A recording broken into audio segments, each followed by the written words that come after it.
OKR system. An OKR.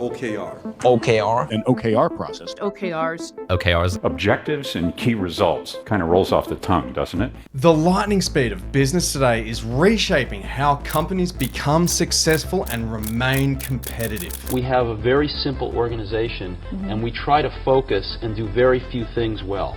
And focusing's hard because focusing doesn't mean saying yes, it means saying no. So we decide not to do a lot of things so we can focus on a few handfuls of things and do them well. It seems like a boring motherhood statement, but I can promise you that 30 years later, after these principles recovered Apple from the brink of bankruptcy, this is fundamentally reshaping how businesses work today. In this video, I want to show you why the world's biggest tech companies that have gone through insane growth from the early 2000s have used the OKR framework to drive focus, align their teams, and create serious ownership at every level of their business on strategy. I'm also going to show you how you can use it too. First, let's get crystal clear on what OKR actually is. It stands for Objectives and Key Results. It's a goal-setting framework from Silicon Valley that has helped businesses around the world unlock growth by focusing on the most important priority right now and aligning the entire business on that priority. In a moment, I'm going to share with you who uses it and why they use it. Before we get to that, let's get clear on what OKR is actually made up of. OKR sounds like it only has two ingredients: objectives and key results. In reality, it's actually got four key ingredients that you need to have for it to work well. First is the objective. That's a statement of what you want to achieve. Second is the statement of why this is important. We want the objective to be inspiring and exciting. We want people to jump out of bed towards it. But we need to understand why this is so critical right now. 3 is key results.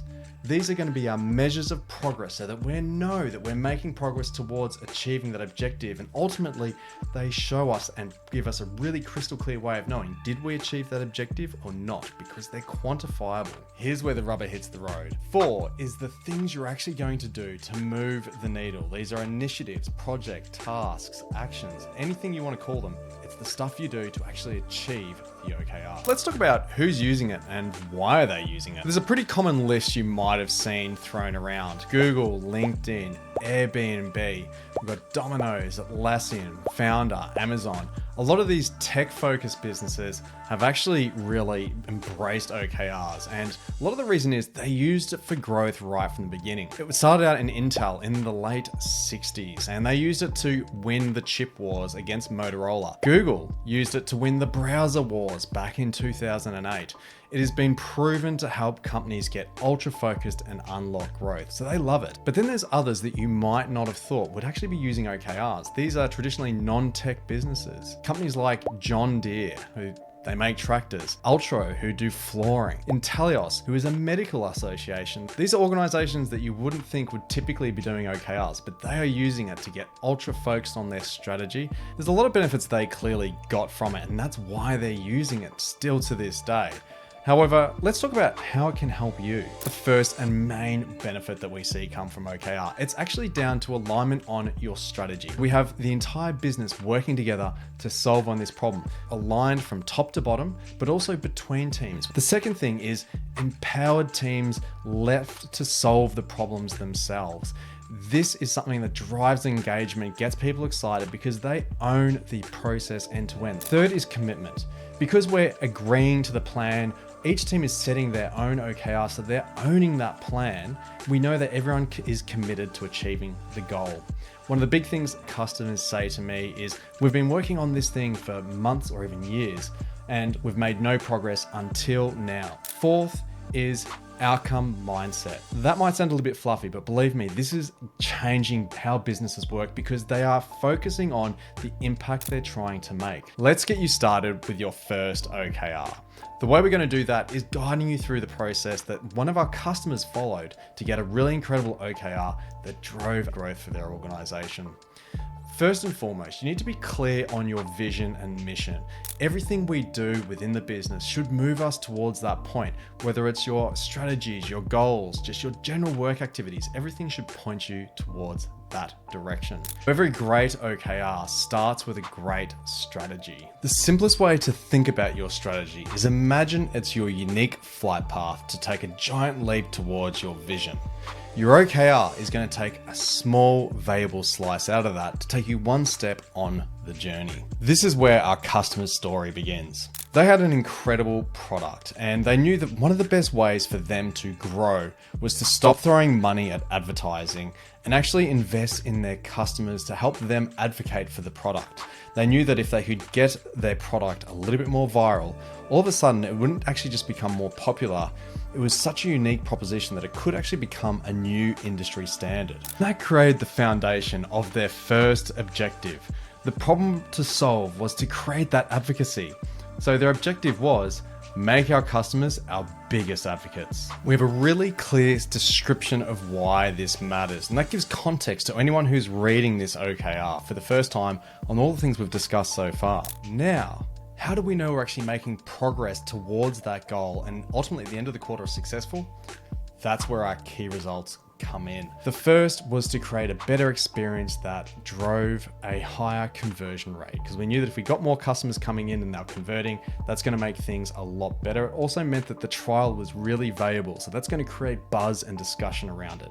Number two is we wanted to make sure that we were solving customer problems. We wanted the best customer experience. Finally, we wanted to have more of those customers actually referring, right? That was our list of stuff that we were trying to achieve, but then we needed the stuff of what are we actually going to do to achieve that outcome. The first key result, a mobile app experience refresh. They were improving the experience. They want to introduce a first-time user tool to make things easier for the first time someone started. Finally, we had a web navigation simplification. So that's a short story of how our customer unlocked growth and created a seriously insanely powerful referral engine within their business. You can do exactly the same thing, but you just need to follow the same steps, starting off with the next right problem to solve right now. To make OKR a raging success for your business, I'm going to share with you 7 tips that are going to make it much easier for you to get started, have people love OKR, and get you insane value out of the framework. My most important one is tip number 7. So stick with me for that one because it is absolutely game changing and the number one mistake that people get wrong. Tip number 1 is have one company OKR at a time. I know this sounds crazy and hard, but hear me out. Every business that has used OKR to its advantage, it has done so by being ultra laser focused on what matters most right now. Most businesses are distracted with too many things. Set one OKR to solve one strategic problem. We're going to measure the success of that with 2 to 3 key results. Keep it simple, keep it focused. Tip number 2 is have an incredible objective that gets people inspired and excited using simple language that everyone can understand. How to do that? The simplest way I've found is to imagine you're writing a newspaper headline. It's got to be clear, simple, a really great hook, but also give you an insight around what this is about and why we're doing it. Tip number 3 is your key results must be metrics. They must be measurable. So we want to have a starting metric and a target metric where we're going to end up by the end of the quarter. Sticking with the key results theme, tip number 4 is use leading indicators. These are numbers that you can move and influence throughout the quarter versus a lagging indicator, which is a reflection of what's happened in the past and takes time to move. Tip number 5, and this is the masterstroke of Silicon Valley, normalizing failing and learning. If you want to innovate, nothing is a guarantee. You need to experiment and explore. And that's where OKRs, they're audacious goals. We're setting incredibly challenging things and trying to achieve them. Make sure that they are a stretch and you hit your key results at about 70% of the time. Tip number 6 is set your OKRs on a quarterly cadence to begin with. Eventually you might want to do annual and quarterly, but begin with just quarterly. Last but not least, honestly, this is the game changer. This is the number one thing that most people get wrong. We want to track our OKRs weekly. I know that sounds like a lot, but if this is the most important priority for you right now, weekly should feel barely enough. So there you have it. your ultimate guide to getting started with objectives and key results. If you like the video and want to see more content in the future, hit subscribe and you'll be notified every time I upload a new video about strategy, business, and OKRs. If you found this video useful, I would love it if you give it a like to help others discover it too. And drop any comments around feedback or questions that you've got. I'll be responding to each and every comment. And if you're ready to get started with OKR, but not quite sure about the next steps, grab some time with me. My link is in the description, or you can use this QR code, and we'll work out a plan for your business and how we're going to unlock growth with OKRs together. It'll be a whole bunch of fun. Otherwise, I'll see you in the next video.